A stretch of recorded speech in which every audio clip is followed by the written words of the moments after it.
In all of Hollywood, there's only one woman who can stand alongside Schwarzenegger, Mel Gibson, Bruce Willis as one of those towering heroes of the big action films, like the new Alien 3. There's just something different about Sigourney Weaver, a certain strength, a certain classiness that allows her to do and say things that, by Hollywood standards anyway, are dangerously provocative. Something about her that led the crusty veteran actor Hume Cronin to call her just a real down-to-earth broad. Judd Rose takes us to meet Sigourney Weaver.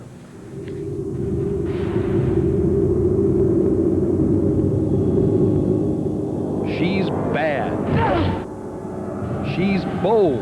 Come on! She's back. And this time, she's bald. Would it be fair to say that you are the sexiest bald woman in movie history? Well, I'm sure you say that to all the bald women you know. Not that there's much competition. Aren't too many movie queens who'd part with their hair for a part in a film. But Sigourney Weaver didn't become a star by going the glamour route. Get away from her, you bitch! Rambo, Rocky, Dirty Harry, it's Ripley, believe it or not, the indestructible heroine of the science fiction classic Alien and its equally acclaimed sequel. In the macho world of action movies, here was a first, a tough, take-charge woman. Playing her helped make Sigourney Weaver one of the most bankable actresses in movies. Her last 4 films alone have earned $417 million. And she's on the cover of the current Premiere magazine with its list of the 100 most powerful people in Hollywood. I saw you were not on the list. Yes, it is ironic to have a woman on the cover of the list issue, which has about 4 women on it. But how powerful are you? Oh, I don't think I'm powerful. No? Probably not. I mean, if Alien does well, I will get maybe a little bit of credit. If it doesn't, it will be blamed on me. I can guarantee it. And they'll say, oh, a woman couldn't carry this picture, you know. Understand, Weaver isn't asking for sympathy. Movie stars are paid a hell of a lot of money, and why should we complain? But when I see Frankie and Johnny, that Al Pacino gets paid twice what Michelle Pfeiffer gets paid, or something like that, I wonder why. Why indeed? Pacino got $6 million. Pfeiffer, arguably a bigger star, got $3 million. But Hollywood's unwritten rule is that male stars almost always get more. Take Bruce Willis. Last year, he smirked his way through 4 straight flops, which together lost roughly $135 million. If Bruce Willis were the star of the new Alien film, would he have been paid more than you? Much more. Much more. That's just a given. Oh, yes. One of the executives at Fox, when I was negotiating for this, because I believed in the principle very much that if they had paid Mr. Willis a certain amount for Die Hard 2, that in fact for Alien 3 I should be paid at least that. And he said, I would be embarrassed to pay you that. Weaver had to fight for it, but she got $5.5 million. That's one of the richest deals ever for an actress, but it's still $2 million less than what Bruce Willis got paid for Die Hard 2. And Bruce Willis can make a bunch of pictures that don't make any money, and yet they still think that the audience will come out to see him. It's definitely a double standard. Few of Hollywood's big names would argue with that, but almost none are willing to talk about it so openly. After all, publicly criticizing studio bosses is generally regarded as a bad career move. But Sigourney Weaver isn't afraid of the show business establishment. She's been part of it from the day she was born. Her mother, Elizabeth Inglis, is a former British stage actress. Her uncle, Doodles Weaver, was a well-known comic actor. And her father, Pat Weaver, president of NBC in the 50s, is also one of the fathers of TV's golden age. Among his enduring creations, The Tonight Show and The Today Show. Weaver comes by her patrician bearing rightfully. She grew up in a world of privilege. The right address, the right schools. But she was a big girl. By age 11, she was nearly 6 feet. If you're this tall when you're 11, nobody wants to dance with you at dancing school. I finally said to my mother, look, this dancing school thing, no more, you know, because it was just too painful. Were you klutzy? Did you bump into the furniture? Oh, everything, yes. I mean, I was just a walking disaster. Her given name was Susan, but she thought that was too short for such a tall girl. One day, while reading The Great Gatsby, she came upon a character named Sigourney. I thought it looked nice. It was nice and curvy and long. Your father objected. I think they were a little taken aback, but on the other hand, his name was Sylvester and he was called Pat, and my mother's name was Desiree and she was called Liz, so who are they to talk, you know? My uncle was an Uncle Doodle, you know. Despite her unorthodox name, Sigourney followed a predictable path. She was a debutante, went to Stanford and then the Yale Drama School. After that came several years of work in cabaret shows and off-Broadway theater. How the hell does that happen? Then, in 1978, she screen-tested for a part in a science fiction film, a part originally written for a man. I thought, well, that's her. I mean, this almost never happens in movies, but this is one time it really did. Alien quickly turned an unknown into a cover girl, and Weaver went on to become one of the movie's most versatile leading ladies.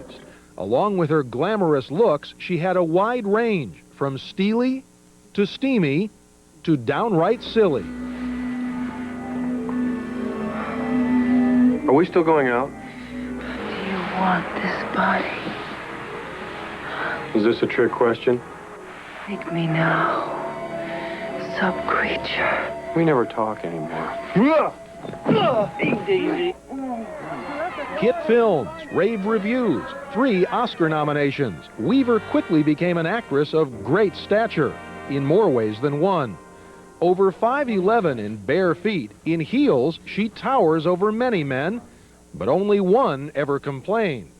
Chevy wasn't thrilled with my being his, I mean, he's a big guy. 6'4", right? Yes. I was looking eye to eye with him, and I think it just sort of, he'd never experienced it before, you know. I felt badly, but I did say to him, look, you're the tallest man I've ever worked with, you know. Think of how Mel Gibson would feel. Weaver's leading man off-screen is Jim Simpson, a stage director who works mainly off-Broadway. They met at a theater festival where she was the star and he was tending bar. So I sort of went over like Joan of Arc, and I said, oh, hi, excuse me, would you like to dance? And he looked at me and he said, no. No, because don't dance with the stars. I'm a bartender and I'm not supposed to do that. But of course, as she was walking away, I thought, well, I think you've made a mistake. And the rest is history. Indeed it is. Weaver and Simpson got married. The urge to have a family came later while she was filming Gorillas in the Mist. I remember sitting there in the muck, in the mud, in the rain, and I was being used as a trampoline by about 4 little baby gorillas, and they were jumping up and down on my stomach and pulling my hair and biting me and urinating on me, and I remember thinking, this is so great. Inspired, she got pregnant. Daughter Charlotte is now 2. Sigourney took 3 years off to be a mother, and now she's back. Back to the future in Alien 3. Get down! It's been 6 years since the second Alien, and the new one has a style all its own. More like a haunted house than a roller coaster ride, which is what people felt about the second one. But let's just sort of get it right on the table. Is this film going to scare you down to your shorts? Oh, gosh, yes, I think so. I think so. Yeah? Oh, yes. Ugh. Alien 3 finds Ripley and that nasty lizard on board a penal colony in space that's infested with lice. The first day of filming, Weaver was lying nude under a sheet when she heard the director call for bugs.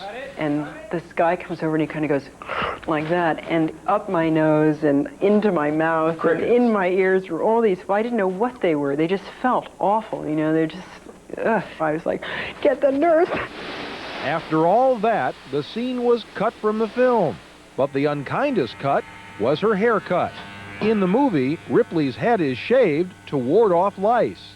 My husband was very sweet because he told me at the time that he thought it was very attractive, very sexy, and then months later, when it had grown back, he said, God, I really hated it, you know.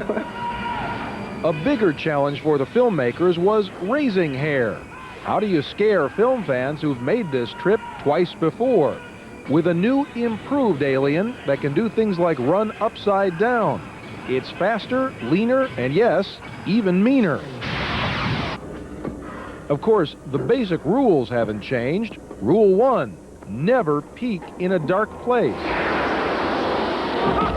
Rule 2, watch your back. And Rule 3, always listen to Ripley. I'm telling you, it's here. Here and get that foolish woman back to the infirmary.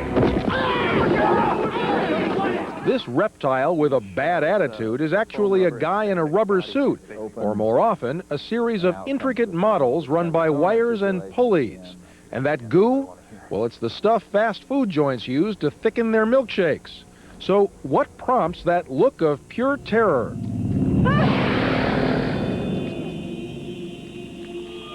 It wasn't that hard for me with the backdrop I have of all these years of encounters with the alien as Ripley, for me to think that this was the most awful moment of my life. The last few weeks haven't been any picnic either. With the film due out next week, Weaver's been busy reshooting the end and re-recording her dialogue. These last-minute fixes have left Hollywood breathless with rumors that Alien 3 is in trouble, and the pressure on Sigourney is all the more intense because she fought to be one of the film's producers, and she's had a say in everything from the script to the score. Remember, Sigourney says if the film flops, she'll get the blame. She, after all, is a woman operating in a man's world. If women ran Hollywood, what would be different? I don't know. Frankly, See, I don't she was expect the stumped. leadership to come But from then, a Hollywood. few days later, we got a call from Sigourney. "Come over to my production company," she said, "and I'll show you what it would be like if women ran Hollywood." Judd, have you met my director of development, Richard, Richard, what's your last name again? Sims. Richard Sims. He's indispensable. So who's on the phone? Joe Roth. Joe Roth, the head of Fox? Why didn't you tell me, you pig? Thank you, darling, Richard. Listen, if this is a bad time... I'll tell you if it's a bad time. Hello, Joe. How are you? Hold on one second. Robert, haven't we discussed how when I come into the office, I'd like you to dress as a Chippendale dancer? Do you have a problem with that? No, Miss Weaver. I was cold. Robert, you are a screenwriter. You have to get used to debasing yourself. Put these on. Joe. I love Tom Cruise, but don't you think he's a little old for me? Can't we get Macaulay Culkin? He's perfect. Oh, good, darling. Thank you. Joe! Oh, I'm exhausted. I've done enough work for today. I'm going home. You look so cute, Robert. Love for sale, appetizing young